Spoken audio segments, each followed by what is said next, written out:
Ya, terima kasih kepada kita terima kasih banyak ya kepada beliau karena beliau masih menyempatkan hadir dan memberikan ilmu yang sangat luar biasa kepada kita. Beri aplaus kepada beliau dulu. Ya, maaf juga karena kami masih harus ilmu, Pak. Kita ingin ilmu-ilmu yang ada di luar dibawa kemarin dan tadi juga setelah disampaikan di beberapa program kepada kita semua. Semoga program itu akan dipertimbangkan oleh Bapak Anggota Dewan dan pemerintah Kabupaten Aceh Tenggara. Selanjutnya yang terakhir kepada Bangda Deni Sudraja, persilakan dengan segala.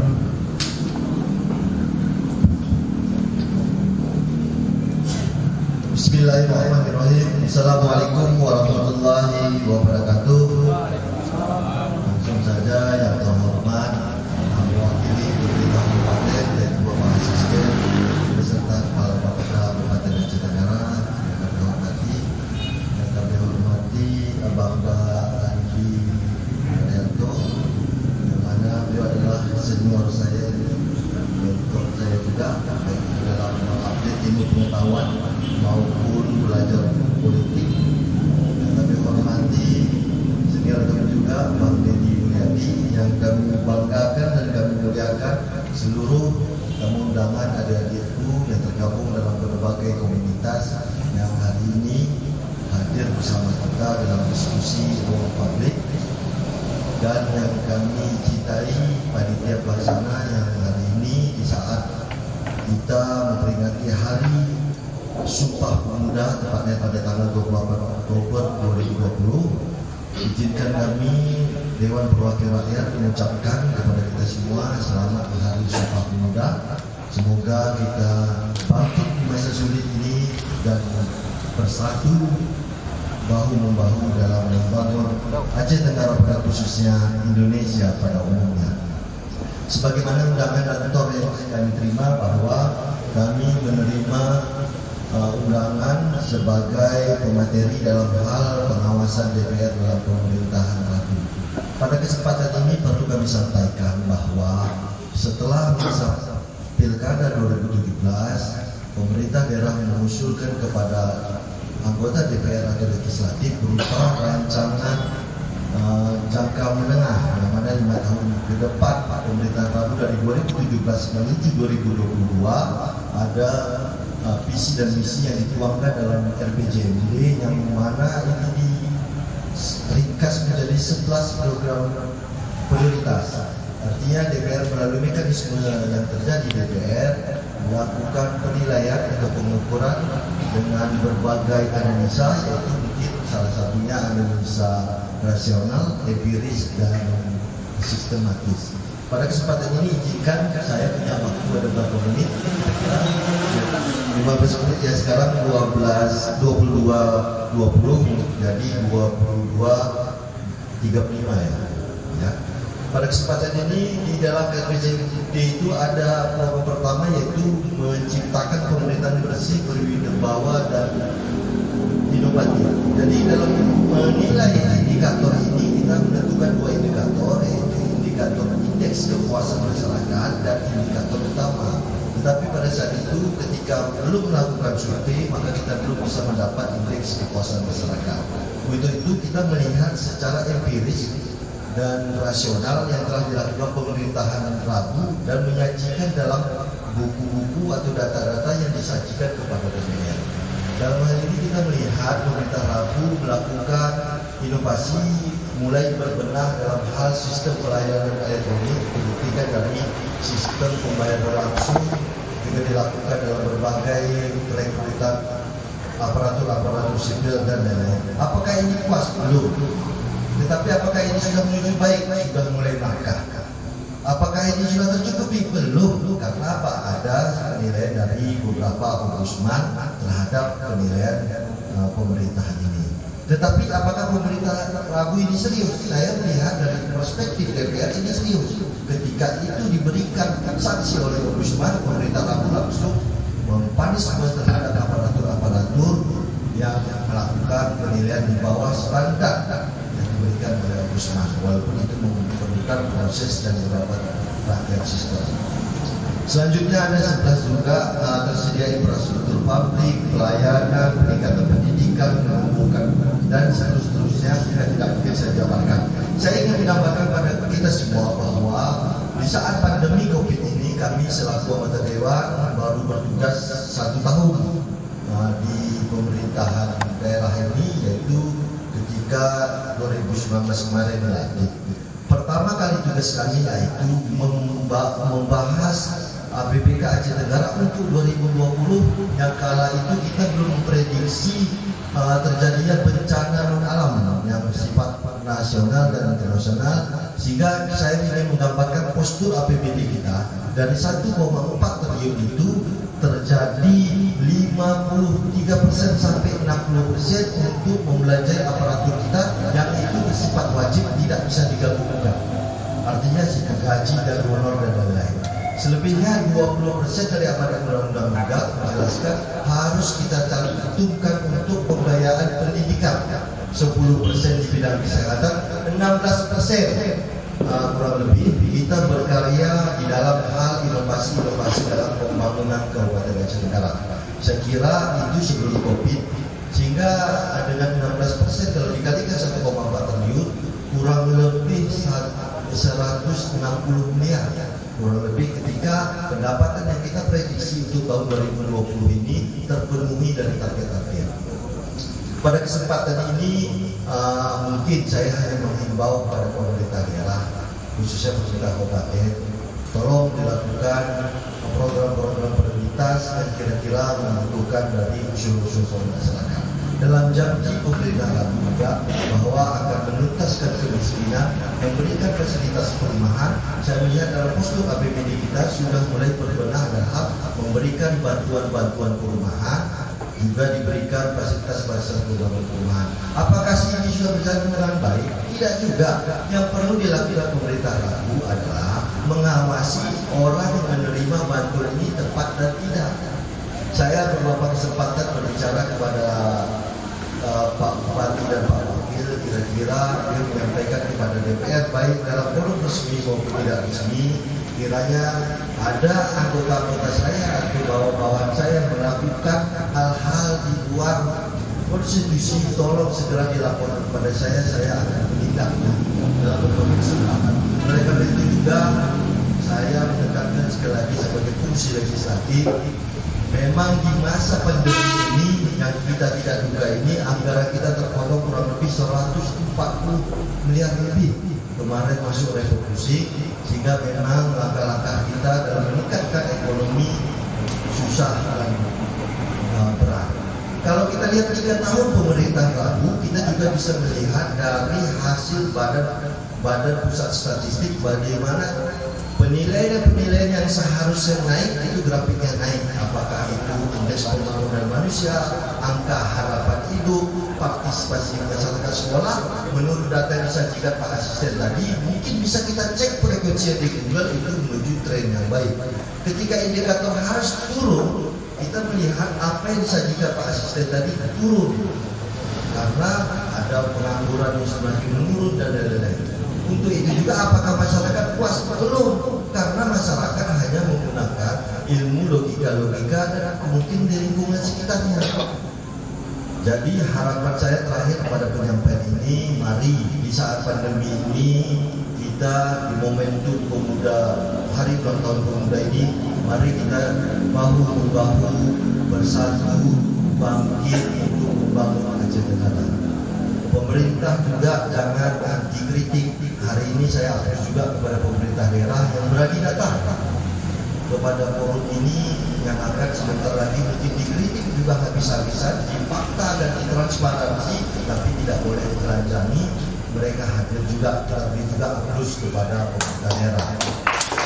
Kita juga harus memberikan aplaus kepada adik-adik baik itu yang hadir nanti untuk bertanya maupun nanti pada ruang publik ini sudah mau peduli dan atensi terhadap kondisi Aceh Tenggara. Harapan kami ini belum berjalan selama 5 tahun, kami juga baru berjalan 1 tahun. Mari kita bangkit bersama, bersatu bersama membangun dan mengisi serta mendistribusikan melalui kemampuan dan tugas kita masing-masing untuk negeri sepakat segenap kabupaten dan negara yang kita cintai. Itu saja mungkin nanti dalam waktu dialog bisa kita jelaskan kembali. Mohon maaf atas segala penyampaian dan kekurangan. Saya akhiri wabillahi taufiq wal hidayah. Assalamualaikum warahmatullahi wabarakatuh. Ya, terima kasih. Sebenarnya masih ada waktu sekitar 5 menit lagi, Bang. Tidak, 8 menit lagi. Atau mungkin bisa menyampaikan program terkait pengawasan kepada Pemda gitu. Ya, itulah baiknya DPR. Jangankan materi waktu pun saya beri luas kepada DPR. Jadi lebih enak ya, karena saya lihat adik-adik di sini sudah mulai menulis, sudah mulai gelisah, sudah mulai menghafal dan membuka data-data. Nanti saya lihat suara pun ada, saya sini ada saat ini. Waktu kita kurang lebih 22.30. Kalau lazimnya dari Tenggara sampai pukul 12, kurang lebih 1,5 jam lagi, belum lagi menanya dan menjawab, sehingga ini memerlukan waktu banyak. Saya infakkan waktu saya kepada untuk bertanya. Terima kasih. Ya, terima kasih kepada Bang. Oke, selanjutnya bagi yang teman-teman yang akan memberi pertanyaan ataupun tanggapan, dimohon menuliskan namanya, dari mana, ataupun membawa wakil lembaga atau organisasi kepada panitia. Panitia yang bernama Aditya Febra yang Bang itu pakai kacamata, dari Afgan dari jauh. Assalamualaikum warahmatullahi wabarakatuh. Salam, salam sejahtera untuk kita dan selamat malam. Perkenalkan, saya Firman Dosrian dari Masyarakat Biasa. Dan terima kasih untuk ruang publik atas kegiatan yang luar biasa ini. Pertama kali saya join. Pertanyaan saya tidak muluk-muluk. Biasanya di sebuah daerah itu, yang pertama dilihat bagaimana sih mengurus administrasi. Selama 3 tahun perjalanan rapat, bagi saya dalam mengurus administrasi di Aceh Tenggara ada slogan tersembunyi. Slogannya seperti ini: kalau bisa diperlambat, ngapain dipercepat? Kalau bisa dipersulit, ngapain dipermudah? Begitulah mengurus administrasi di Aceh Tenggara. Terserah itu kata yang mana, yang pasti mengurus administrasi di Aceh Tenggara itu memang keren banget, luar biasa. Boleh tepuk tangan luar biasa untuk pengurusan catatan administrasi di Aceh Tenggara. Ditambah lagi banyaknya para oknum-oknum yang berseragam dinas tapi menulis dengan kata ruang terima kasih. Berkata kasar tapi disensor, sorry ada line ya. Itu yang pertama. Jadi banyaknya diimitasi para penulis berdasi. Kalau bagi kita 10.000 ya no problem. Tapi bagi orang yang dari Ketambe datang ke sini nih angkot masih berani mereka nulis uang terima kasih. Bangkit memang manusia seperti itu. Terus selanjutnya saya sebagai pemuda Aceh Tenggara, maka saya bawa teman dari dalam dan luar negeri balik ketika studi saya melihat serius bro, ini Aceh Tenggara. Saya melihat syariat di Aceh ini pepesan kosong syariat di Aceh Tenggara. Contoh di Bukit, kalau mau mantap sorry bahasa saya ya, tinggal mudah banyak tempat mojo. Peran-peran yang penegak ini di mana bro? Satu, apalagi apa ya namanya kalau di sini? Kebanyakan programnya oke sih, tapi NATO, no action talk only, banyak cakap. Itu saja masukan. Terima kasih. Assalamualaikum warahmatullahi wabarakatuh. Salam, selamat malam. Ya, terima kasih kepada saudara Permando. Selanjutnya, hadir.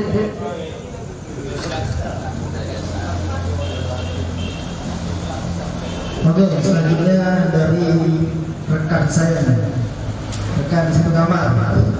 Yang bernama Mustafa Kamil dari kawan apa ini? Pembukaan. Oke, silakan. Assalamualaikum warahmatullahi wabarakatuh. Nama saya Mustafa Kamil Al-Gabro. Kebetulan saya punya latar belakang pendidikan kebijakan publik dari salah satu universitas di Yogyakarta. Nah, sekarang yang ingin saya tekankan kepada pemerintah hari ini terkait kebijakan, semestinya ada skala prioritas yang menjadi rujukan. Di kalangan kami pemuda hari ini melihat sudah 3 tahun perjalanan pemerintah Rabu ini masih terbatas kecil seperti yang ditanyakan saudara tadi Firmando terkait administrasi saja pun masih cacat. Bahkan saya bilang lumpuh gitu. Nah, lain lagi pelayanan secara publik. Nah, tadi sedikit yang disampaikan ke Bang Adi juga, saya sangat apresiasi ilmunya terkait program pemberdayaan masyarakat. Yang hari ini potensi alam di Asia Tenggara sendiri sangat bagus menurut saya di bidang komunitas. Nah, mayoritas di Asia Tenggara ini secara penghasilan ekonomi itu adalah petani. Saya pribadi adalah anak petani dari Seberang. Nah, yang saya pertanyakan di sini, bagaimana upaya pemerintah dalam menangani proses-proses kebijakan yang secara prioritas tadi, yang pertama tadi, yang kedua dalam meningkatkan ekonomi kreatif di masyarakat, khususnya pemuda. Itu saja. Dan terakhir pertanyaan saya kepada Ketua DPR, upaya untuk pengawasan tolong ditingkatkan kembali, karena banyak PR yang mestinya nantinya ke depannya kita awasi bersama-sama sebagai pemuda di sini. Assalamualaikum warahmatullahi wabarakatuh. Terima kasih kepada rekan Mustafa Kamil. Selanjutnya kepada saudara Tiwa atau Tiwa? Tiwa dari lembaga Metode Hati. Ya, silakan. Assalamualaikum warahmatullahi wabarakatuh. Hormat saya kepada Pak Asisten 3 yang tengah hadir, dan kepada Pak Ketua Bapeda dan Ketua DPRK beserta rekan-rekan Andi Suniga dan Bang Mulyadi yang telah sebagai narasumber pada malam yang mulia ini. Perkenalkan, nama saya Tiwa dan pengurus dari Metode Hati.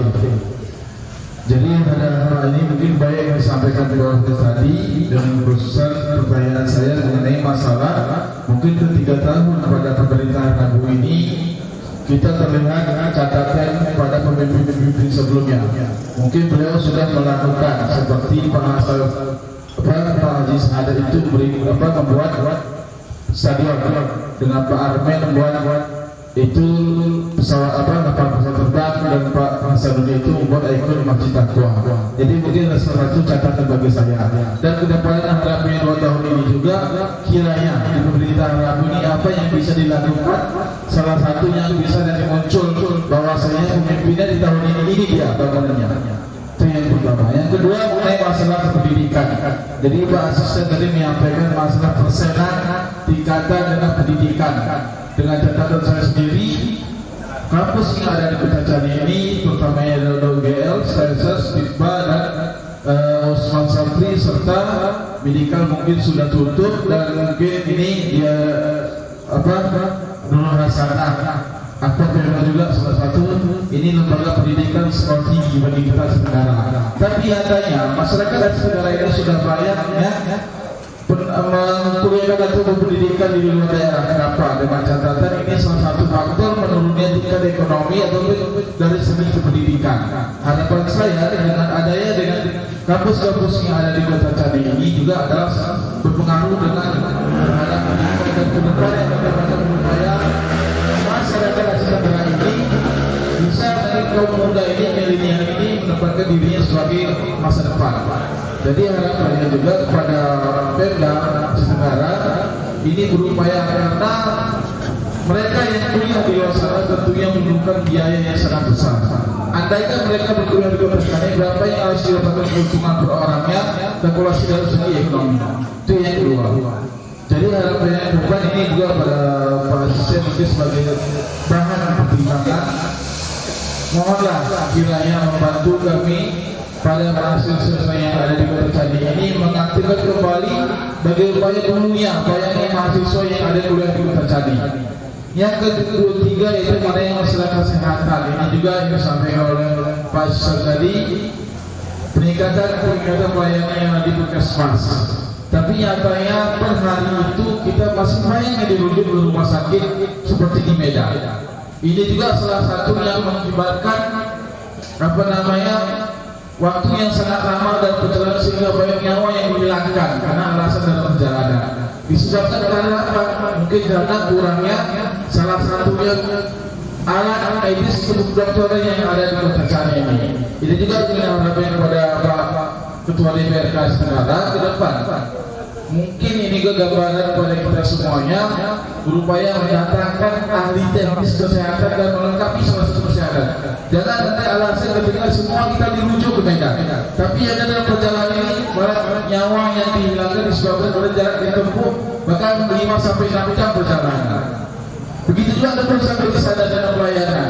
Jadi harapannya komunitas tempat ini ke depan dengan lagi bahwasanya kita di bahasa itu harus rujuk ke Medan. Sakit gigi sedikit kalau rujuk ke Medan. Padahal kita bukan punya rumah sakit yang mungkin berpunya itu yang bagus.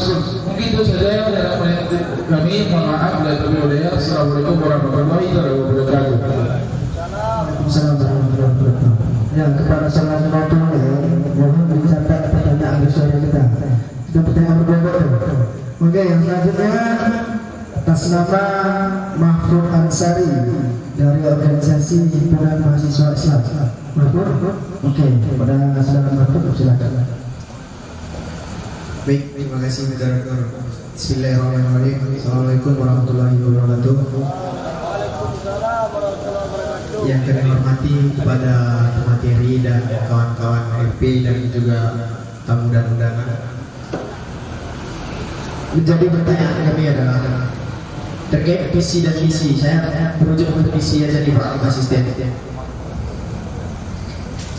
Visi yang nomor 7 menciptakan dunia usaha yang investasi yang adil dan pro rakyat. Pro rakyat yang mana? Rakyat atas kelas atas ataukah ke bawah? Lebarannya seperti apa? Terus poin 8, mengembangkan potensi wisata secara serius menuju peningkatan ekonomi rakyat. Hari ini wisata yang ada di Aceh Tenggara sudah berkembangkah? Sudah menciptakan income-kah? Sehingga peleburannya terhadap masyarakat menyatakan ada dampak dari income tersebut. Bagaimana sudah merealisasikannya? Terus poin 9, tersedia kebutuhan masyarakat petani yang cukup dan memadai. Duduk saja hari ini melanggar Pak. Terus mungkinkah bukan ini subsidi ini ditentukan kepada pihak-pihak kelas atas saja yang sudah ada tempatnya, atau mungkin itu seluruhnya? Itu yang menjadi pertanyaan Pak. Mungkin itu saja. Kurang bisa mohon maaf dan tapi udahlah assalamualaikum warahmatullahi wabarakatuh. Waalaikumsalam. Ini semua teman-teman pertanyaannya bertingkat semua ya Pak ya. Oke, mungkin nanti bisa dipilih salah satu atau salah dua ya Pak. Itu masih Pak waktunya bisa menjawab keseluruhan seperti itu. Selanjutnya kepada saudara Mahdi dari Ikamara Jogja, kami silakan dan silakan. Bismillahirrahmanirrahim. Assalamualaikum warahmatullahi wabarakatuh. Yang saya hormati kepada seluruh pemateri dan seluruh tamu undangan yang tidak bisa saya sebutkan satu persatu. Baik, pada kesempatan kali ini yang ingin saya paparkan atau yang ingin saya pertanyakan, yang pertama itu adalah kepada Bapak Asisten 3, dari sekian banyak paparan yang sudah dipaparkan tadi, kira-kira kalau dipresentasekan ada di angka berapa? Kalau tadi ada di angka pengangguran, kalau saya dengar hanya 1% kenaikan per tahun. Nah, kalau dibandingkan dengan pemerintahan sebelumnya, kira-kira kita statistiknya naik atau turun? Karena kalau saya lihat itu hanya 1%. Itu yang pertama. Dan yang kedua adalah terkait masalah kepercayaan atau trust. Ini yang sekarang mendarah daging di kehidupan masyarakat kita. Karena kalau saya lihat kepercayaan